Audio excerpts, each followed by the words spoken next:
So my advice to people on the trying to get a higher win rate is prepare in advance, get the financials in advance, create a presentation, and when you walk through it with them, you're displaying your value on that pitch call. You'll have a higher win rate.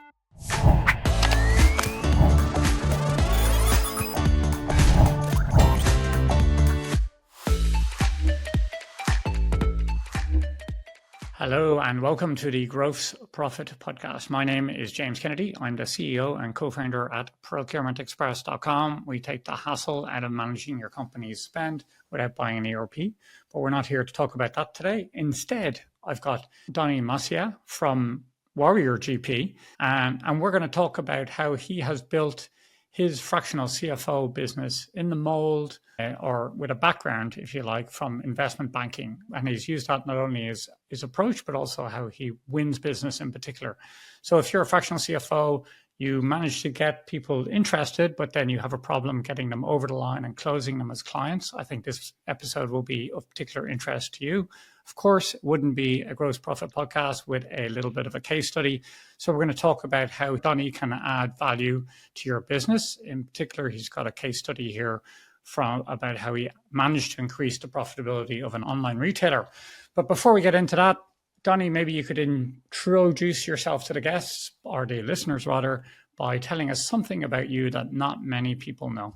Sure, absolutely. So something that not a lot of people know is I got married pretty early. I was 19 years old, and I had my first child the day after I took a calculus test in college.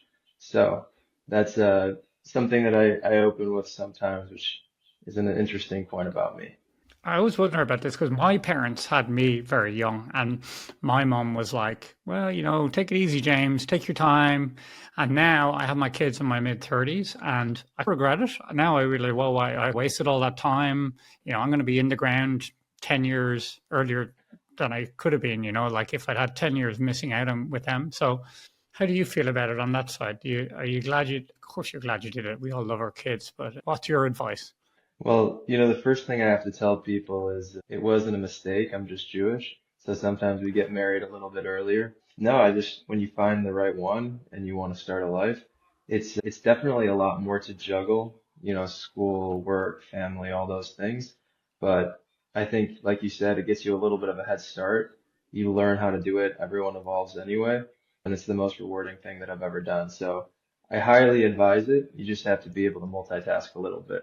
Yeah, I agree that. I mean, you hear about no matter how successful people are in business, they always say their proudest achievement is their kids. Well, the rational ones do anyway, right? So, and I always, that gives me sort of confidence, like, okay, actually, in comparison to having a kid, everything else is a distant second in my mind, So no matter what you do, we're all just playing for fun here, right on the business side. If you've had a kid, you're a success in life, in my book, Absolutely. So, And I even think that while in school and having children prepared me a lot for what I was going to end up doing next in the investment banking world. So I'm really thankful that I had that experience. how so? I mean, what did you learn from that, having to juggle both? Yeah. So for sure in high stress situations, having to remain calm when there's a lot of different things happening, being extremely efficient with your time. If you're balancing, a part-time job and you're balancing work and you're balancing school, a lot of times all of those things collide at once. In investment banking, you have a bunch of different deals that you're staffed on. And for those who aren't familiar with investment banking, it's mostly mergers and acquisitions, capital markets, very high stress environments where a lot of people think that the most important thing in the world happening is the deal that you're on. And sometimes those things are colliding and sometimes those things are happening at the same time. And you have to learn how to be extremely efficient and balance priorities often. And I feel like that's something I picked up on having children early and balancing other things. Yeah. I must ask you, blending into this world, because one of my heroes, I guess, if you like, Rob Walling, he's a sort of a tech guru type who sold his business, and he describes selling his business as the most stressful thing he ever did. And when he talks to, and he has 3 kids, but when he talked to the other side, to the acquirer afterwards, the acquirer was like, oh, I had no idea I was stressing you out like that. I just thought it was a business deal. Is that generally true? Are the sellers generally more freaked out than the buyers, or is it just as tough Yeah. on buyers? Well, I'll say this. It depends on what part of the market you're in. Usually, when you get into what we'll call the lower middle market, which hard to believe, but the lower middle market is generally from a $10 million transaction to let's say a 200 or $250 million transaction. Hmm. All of those transactions, it's usually a family-owned business that it's either an entrepreneur that started up from nothing, or it's been a family business and it's the biggest event of their life, right? They're going to get a check for 50, 100, 150 million dollars. Of course, it's the biggest thing happening for them. For the buyers, in the most part, they're people who are private equity firms or they're large corporations.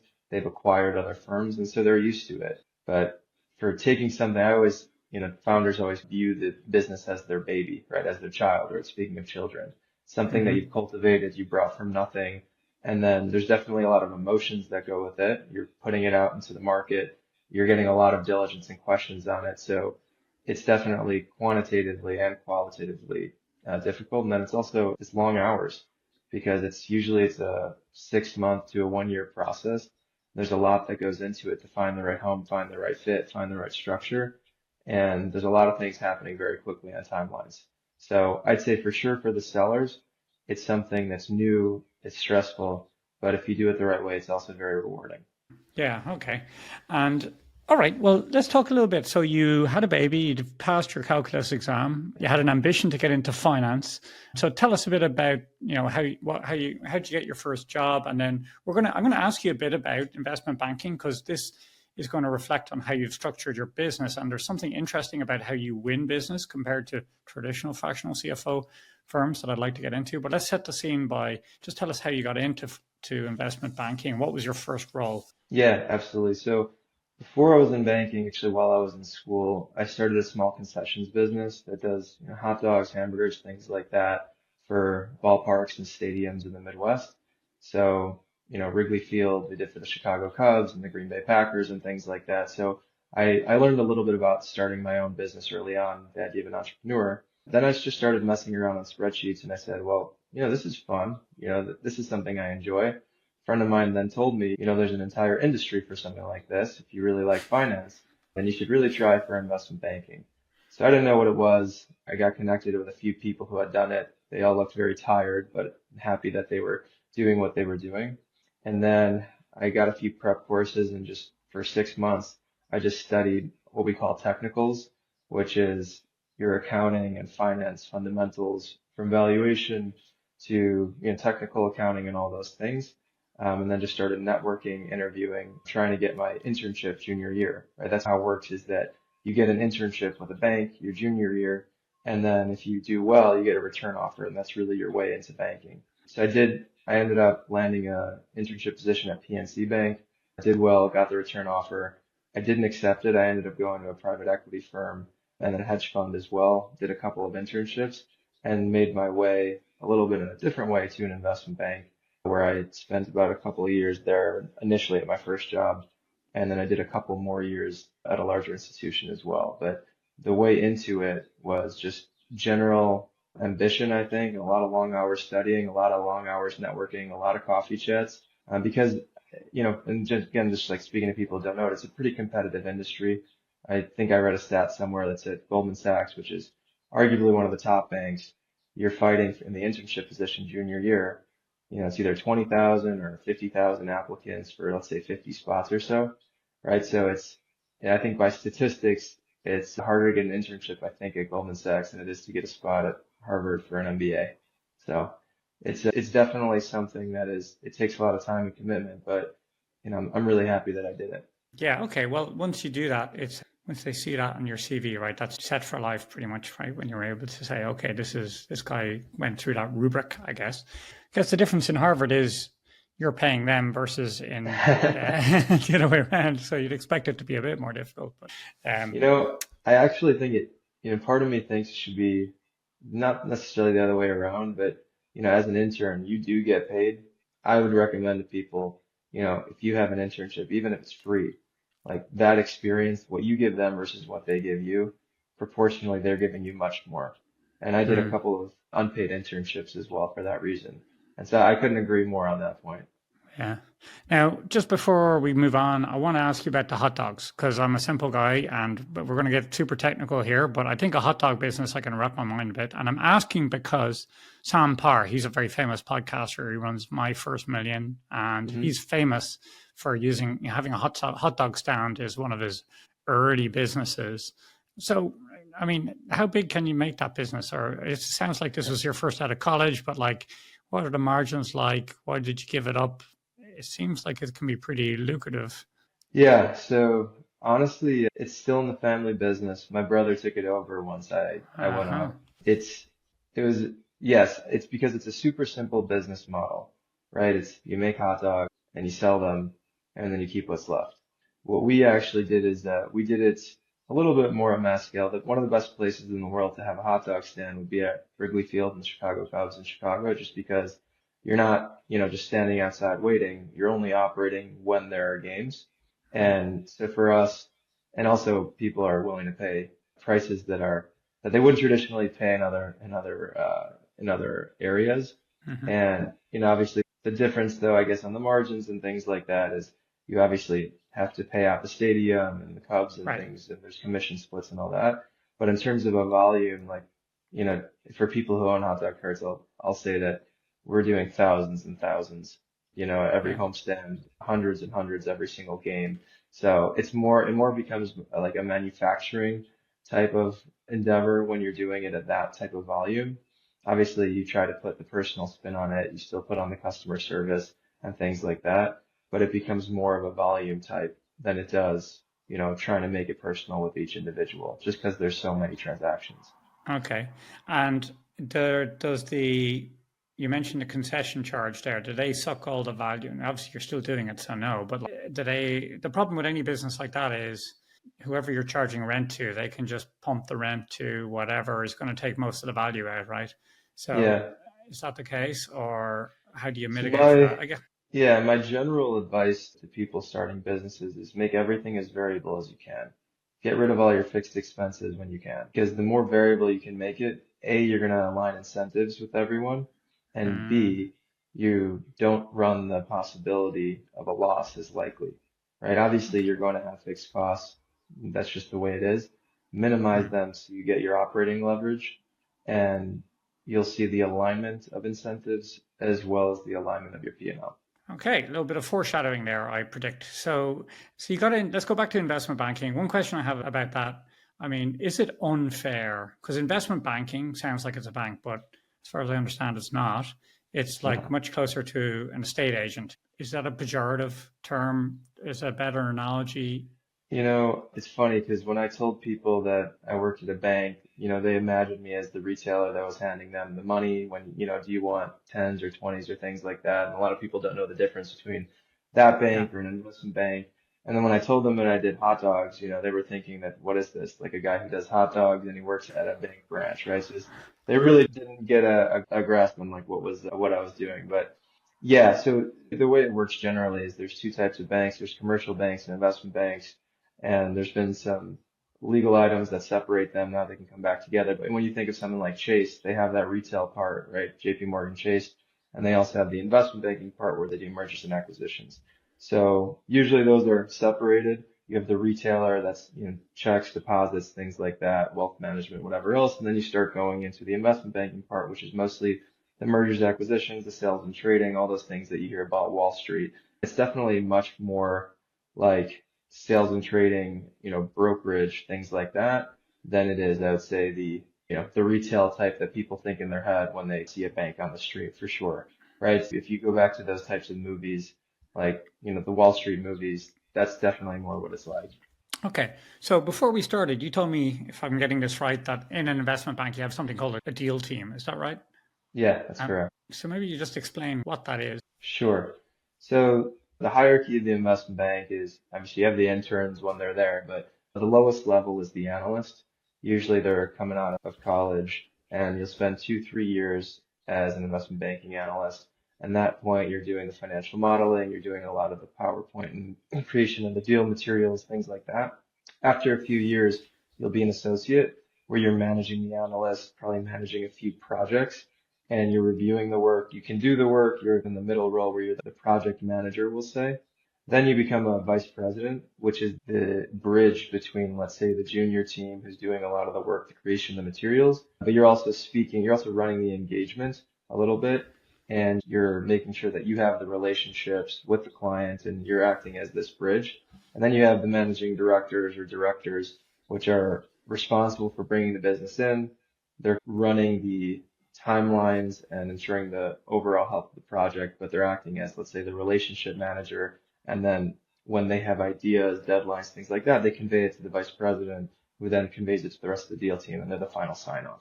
So, and obviously you work your way up, 3 years, another 3 years, and 5 years, and then you end up as managing director. And that's like the team that you give over to the client on any specific deal, right? In order to ensure that each person is doing what they're supposed to do optimally, because one person doing everything in banking, it would be very difficult to have the same person who's in charge of the relationship and doing the sales, as well as doing all the analysis, is just not a good fit and not a great use of time. And actually, that's the way it works right now in most fractional CFO firms. You have one person playing all those four roles. And that's why I think a lot of people get stuck and they can't figure out, how do I get out of the operations and start scaling my business?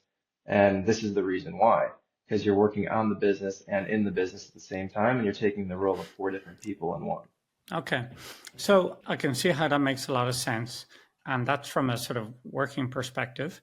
But how I get the impression that in this world, they also align the financial rewards in that way at the same time. So if you're an associate in that world, you get a taste. Is that what they call it? I mean, at what level do you have to be? If you're on a deal team, and as a deal team, first of all, is that for the life of a particular transaction? Or is it Yeah, multiple transactions? Okay, right. Yeah, so I Yeah. mean, you have industry verticals where you'll probably have people specialize and they'll take types of deals, right? You'll have paper and package. Usually it's by industry. So you have industrial, consumer, tech, and you have specialties, but you usually have different deal teams for each project, and you'll have 6 months or a year or whatever it is. Those people will be working with you very closely and for many hours. You get to know them very well. Right. So, is there a default sort of financial incentive that people like? In my business, typically, if I have a salesperson, they're getting the first month of MRR, they get that in commission, maybe 2 months under certain circumstances. Industry benchmarks, if you like, that structures this. So, how do the finances of a team like this work in terms of incentives? Is it mostly base? Yeah. Is it mostly salaried? How does it work? Yeah, so the typical investment banking structure is, you're definitely very generously paid, even as an analyst, right, coming out of college. Mm. Usually what they'll do is there are some banks, like usually the lower middle market banks, the smaller ones, they'll give some type of commission for the deal that closes, as well as the decently high base, and then you have some type of subjective bonus. Oftentimes for the larger institutions, like the one I was at, the second bank I was at, where we were doing deals from, let's say, 300 million to a couple billion, those ones you'll usually have a pretty high base salary, and then your bonus is 100 to 150 or even 200% of your base. So they're aligning those incentives, and you have what's called buckets, right? So if someone performs extremely well, they're the top bucket, then you have your middle bucket and lower bucket. But usually it's a decently high base with a very large bonus possibility. And Okay. in terms of alignments, that usually does it for people because they're making most of their money on their bonus. And like I'm referencing podcasters all over the place, but there's another one I'm thinking of now, which is, so I've heard of some people they try investment banking and they're like refugees from it. Like, no, I thought that was going to be it. I'm going to get a huge salary. I'm going to get a huge bonus. It's going to be set for life. Who does it suit? And who is it like just it washes them out? Because I know for sure it doesn't suit everyone. Scott Galloway, I think, is the guy who's said that, he got a job in investment banking just because he wanted to beat his frenemy who said, oh, he also wanted one. So he just said, well, if you want it, I'm going to beat you. So, and then he ended up hating it. So who's it suit and who's it really wash out? Yeah, so I mean, obviously, a lot of investment banks are recruiting from the top universities. So I think it's definitely somebody who's determined for sure that wants to unlock a lot of the upper echelons of finance or wealth or things like that. There has to be an ambition for it. I Mm. think there's people like there are certain people who want to have their career as a lifestyle, and that's okay. And they don't there's some people who even if they make a lot of money and they were working pretty easily, they wouldn't be happy. I think for the typical investment banker, they're often people who have a drive, that are looking to work and capable of working longer hours, that are capable of just ambiguous terms, figuring things out, high stress environments, able to multitask and handle a lot of things at once. But they have to straddle this line between being a personable individual as well as a pretty technical individual at the same time, right? You have to be able to like get your Excel calculations, and you also have to be able to talk to a client and make them feel comfortable throughout the life of the deal. So, I mean, I would say it's definitely someone, like when I saw it and I saw the industry, I just fell in love with it. I just said, this is so cool. I'm looking at, we're trading futures of, oil or something, and, or, or currencies. And I thought that was really interesting because I like macroeconomics. And then so you're blending that with your finance. And then it's like, well, now I'm looking at this company's financial statements. And now I'm looking at, this type of computer science almost, because I have to figure out how to make this presentation. I have to pull this in from Excel and whatever else. So it's definitely a pretty rounded business individual. The reason why I liked it personally is because I felt like I got the best education I could get. I felt like I spent a few years doing it, and I feel like I got a 10-year education just going into every single business and then seeing what type of levers are pulled in order to make businesses successful. And when I saw that, I said, what's the transferable skill set from there? Because really investment banking, it's not necessarily about finance. It's just, that's most of it. It's an education on business, because what you're doing is you're just seeing so many businesses and how they work. And so I said, well, why can't I take that and bring it down to the growing firms? And that's the form of a CFO. Okay, so this brings us to Warrior, and I can't move on without mentioning the name. So you're saying something about your culture straight up with Warrior GP. So tell us about. I'm getting this hard charging kind of vibe here with investment banking, and you're bringing this through to your business, I'm guessing. So where does Warrior come from? Yeah, so Warrior Group comes from a couple things. One is, I think that entrepreneurs are modern day contemporary warriors, because to build something from nothing takes a certain type of grit, a certain type of determination, and a certain capability to keep pushing forward. And I think, nowadays that type of culture has been lost a little bit, but I think you still see it in every entrepreneur. To build something from nothing, I think you still see that. The other part of it is Warrior has a sense of partnership, that and a sense of camaraderie, a sense of team. And we like to join with that team and help the people who are charging forward to continue doing that. So, I know it's a little bit of a hard name, right? People think Warrior, they think of, someone with a painted face and whatever else. We think of it much more as a mentality. Keep going, pushing through, and we'll help you get there. Well, we're recording early 2025, and we've just had a change of president, and Mark Zuckerberg has just gone full warrior, getting rid of his DEI hires. So maybe you called it. Maybe you called the vibe shift, let's call it, before it happened.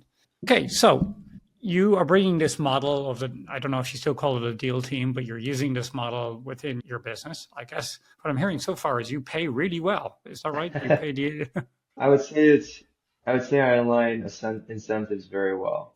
I would rather people take more and be incentivized than have the employee type of mentality. Because I think when you think about employees generally, unless you pay them a very good bonus, the employee will do the minimal amount of work in order to satisfy and get their base if they're not incentivized otherwise, right? It's just like, if you just think about it, unless there's certain type of people who do it differently. But the second that you incentivize and you take away the ability for them just to feel comfortable with the status quo, they start reaching, because they know everything that they do has that balance back and automatically will benefit them. So I like putting people in the position where they're entrepreneurs as well, and that we do this through partnership as opposed to hierarchy. Yeah, I'll comment on that. I mean, a bit like your hot dog stand, the top line is fixed, and that's true when you're a staff member, right? Your salary is fixed. So all you have to do is flex on your inputs, effectively, how Right. much work, how many hours you have to work. So, and that comes down to who you're hiring. So if there is a mentality out there of someone who crafts and enjoys their work for the craft of it, if you like. But Hmm. let's face it, some jobs out there are just not that much fun, in which case that makes sense to do, let's say, to incentivize people with money. And then, I mean, the typical realm you see this is in sales. Is very common. I've referenced it already. Is this attracting people who are actually, you know what, I'm in it for the money. I can make good money here with Donny. Is that a challenge, or how do you screen for that? Or do you care? Maybe it's the right Yeah. motivation. So I look for people who are able to motivate themselves, and I don't view warrior as much. So the way that an investment bank works generally is you have the managing directors who are, they have a little bit of a base salary. Most of their compensation is based on their success with clients and ability to close transactions. And, for all intents and purposes, that's what we took over. I mean, obviously there's definitely, there's always payment and things like that, but I want everyone to win together at the same time. I don't want it to be that, if we have a big success with a client, not everyone shares in it. And I also want people to be incentivized the other way, that they don't just feel comfortable that if there's a loss or the client's not doing well, whatever else, that they don't feel like they have to earn that too. So I think when we were screening, if somebody's just looking to clock in and clock out and take a paycheck, that's a certain type of person. But if there's somebody who wants to win and win big, we give them A, the financial ability to do that, but B, we also give them the flexibility because they don't have to do everything themselves, right? They have the ability to leverage their time so that they're able to spend more of it on the management and the strategy instead of just spending it on, let's say, doing the financials. Okay. And the team that you've built so far what's your strategy? Some people onshore everyone, some people have leveraged the sort of global economy. Where do you land on that? Yeah, so it's funny actually, when I was in banking, so I had a really close friend that worked with me as kind of an overseas analyst. And from there, we just kept in touch for years and years. And eventually we said, hold on a second, Donnie, why don't you go get the business? We'll do the back end, you'll manage it, and then we'll figure it out. And that's the model that we've built. And we've just expanded that. Now we have 10 CFOs and 10 analysts, and it's the same exact thing where we'll have the junior resources, we'll call them, the people who are doing the execution of the financial analysis and the financial modeling, and also the creation of the presentation materials and the data visualization. That to me is a skilled commodity.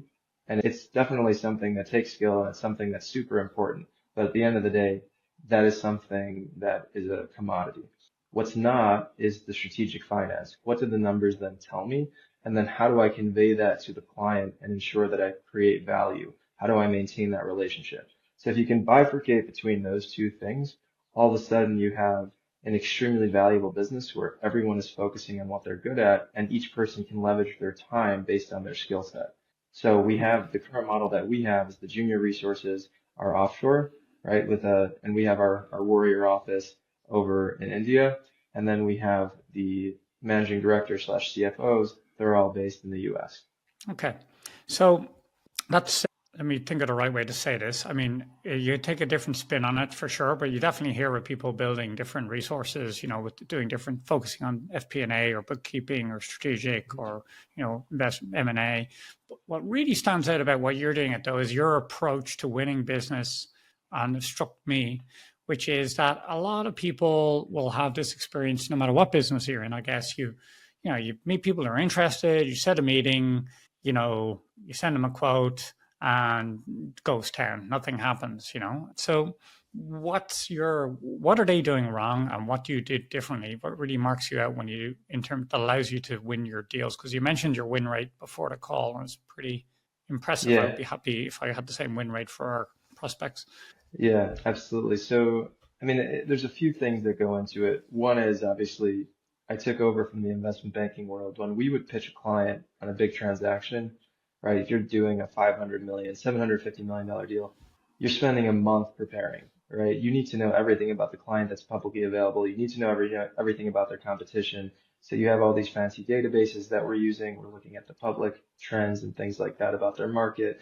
And we need to explain to them what are the specific avenues that align us with them in order to make sure you have a successful outcome, and why we're the perfect person to do it, or we're the perfect bank to do it. And, we put together, let's say a, 90-page presentation on that. We fly out to the client and we treat them with this luxury type of status, right? And so that's something that I think gets lost a little bit in sales. Like, imagine if you can't do that for everyone, but imagine if you were able to do something like that and bring that over to the fractional CFO world. So what we'll do is we'll spend a couple of weeks in advance if we think that we have a really good prospect. What we're going to do is we're going to spend a couple of weeks reviewing all the material public information, We're going to ask for their financials in advance, and we're going to identify the areas that we can help them with so that it's not just this theoretical that I do fractional CFO work. Here's the general things that can help you. This is why I'm perfect for you. Here's a nice presentation that outlines it. Here's the type of respect that you'll be treated with. And then all of a sudden, you just have to press OK and press go. Because at that point, it goes from being theoretical to, wow, I know that Donny or person on Donny's team, they're going to take care of me. And they've already outlined how my investment in them is going to return. So now all I have to do is sit back.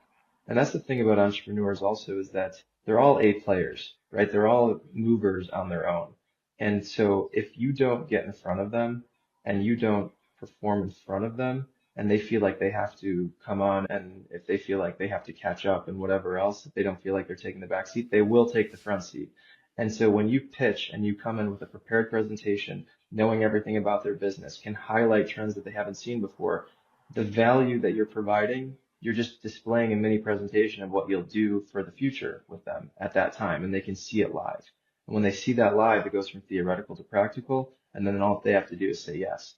So my advice to people on the trying to get a higher win rate is prepare in advance, get the financials in advance, create a presentation, and when you walk through it with them, you're displaying your value on that pitch call, and take that time to do it. You'll have a higher win rate. So what resonates with me there is people don't really believe what you tell them, but they believe what they see, right? They believe what you do, right? And it's, you can, in a sales situation, people say whatever it takes, right? Sometimes, or they could say whatever they want. Maybe they believe it themselves. It may not actually be true. But if you actually have demonstrated work that you can't fake, if you like, then that in and of itself as well. If they, even simple things like, do they turn up for a meeting on time? Do they do what they said they were going to do? All these hygiene levels. And then if you can go beyond that. So give me an example. Let's say, I don't know, let's say you're pitching for our business. You say, okay, you want my accounts. Like it might be a business. Maybe you're not super familiar with SaaS businesses. Like, how do you come up? Because there's always a risk that you come in and telling people how to suck eggs, right? There's a risk that you're like, oh, I see it in your accounts. You're spending whatever too much on Heroku and other clients shouldn't be, or whatever. Like there's a risk that you can come in with advice that it is immature because you're not that familiar with it. So how do you walk that line to make sure you're not doing that? Yeah, well, I can actually give you a live example of something that we did, and it actually led to value later on. So we had a retailer that we requested that we had a quick intro meeting just to understand who they were, and we requested their financials, and after an NDA and whatever else. And the thing that we saw, even though we don't know 100% on everything being accurate, what we saw though is that their inventory was going from, let's say, 5 or 6 turns per year, going down to one, right? And they had a few $1 million in inventory. And so we pointed it out in the pitch call and we said, hey, I don't know if you guys are paying attention to this, but there's a trend here of you're not turning your inventory as quickly, stacking up a lot of inventory. Maybe that's something we should definitely focus on if we were to engage. And they didn't have any idea of that going on. And, let me save the rest of it for later. But when we showed them that, they said, oh, I thought we had something, I didn't know that it was this bad, but I felt that inventory was a problem. This is definitely something we want to focus on. You're hired, right? That was really it. So if you get the general trends of things, even if it's not exact, you can point out areas that you want to explore without saying this is what you should do. Yeah. Okay. That's a great example. And in that case, there was a e-commerce business, right? Yeah. And how much profit were you able to free up for them? And more specifically, how did you go about it? Like, so they had a lot of stock on the shelves. What was the blocking and tackling in terms of reducing that? Yeah, so after we got engaged, that was the big thing that we were looking into, and we're saying what's happening with inventory here. So the first thing we had to understand is what's the process of how they were actually calculating inventory. The big thing is we're only as good as the data we get, and garbage in, garbage out. Once we're able to understand their process and ensure that it was correct, we're saying, okay, hold on a second. How are you guys making your purchasing decisions? How do you demand plan for inventory? Like, where is it held? Is it in Shopify or is it in some other system? We ended up finding that it was in Shopify, but there was no way for them to understand and really manage their inventory except for having, 15 different spreadsheets manually entered when they bought something, right? So some type of archaic workaround manual process. And what we were able to do, a little bit of a custom solution, was create an automation that through Shopify and Excel that was able to say every single item of the inventory, when it was purchased, when it was sold, and the type of SKU that it was sold and when. And we're able to see these are the SKUs that have not sold in a year. These are the SKUs that have never been sold, right? These are the SKUs that you sell often. And what we're able to discover is that of that 3 million or so of inventory, there was about 1 million that had either never been sold or wasn't sold in a year or two. And we said, Black Friday is coming up. It's time to sell all these things or put some type of discount or figure it out. But they had no visibility into it. Once they had the visibility and we showed them what was going on, they were able to go in, they were able to sell it, and they were able to add $750,000 that was just sitting in inventory to their bottom line. Okay. So what I heard there was what I call the finance operations air gap, right? For most SMBs, they grow up using QuickBooks or Xero, whatever, and then they're selling on Shopify, and there's a synergy there. If you can link the two and see what's going on, then, because I didn't really understand this as well. Like by default, my accounting software is not really designed to help me run my business or identify these issues. And sometimes the solutions, the next step up, are very expensive, like going for NetSuite or an ERP or whatever.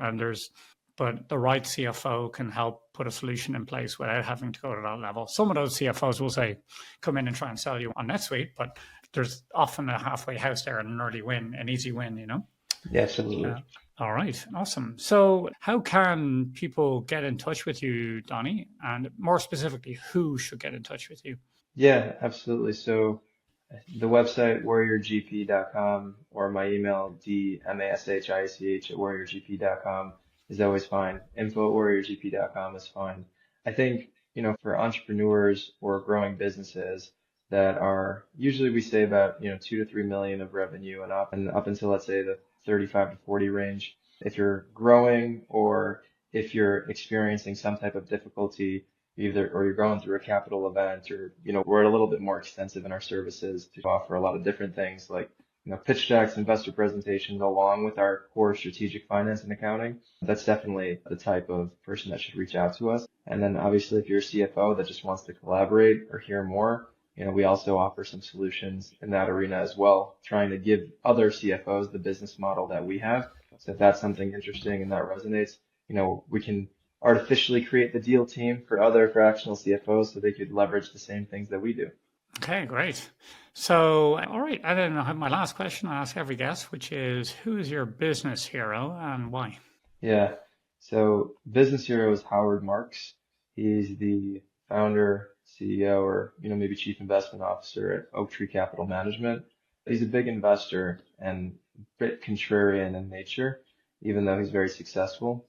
And I think he taught me a lot just through the books, obviously, about how to really think about and internalize things regardless, irrespective of what everyone else says.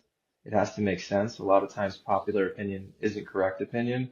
And if you're going into the market and you're trying to get above average returns, you can't do the same thing as everyone else.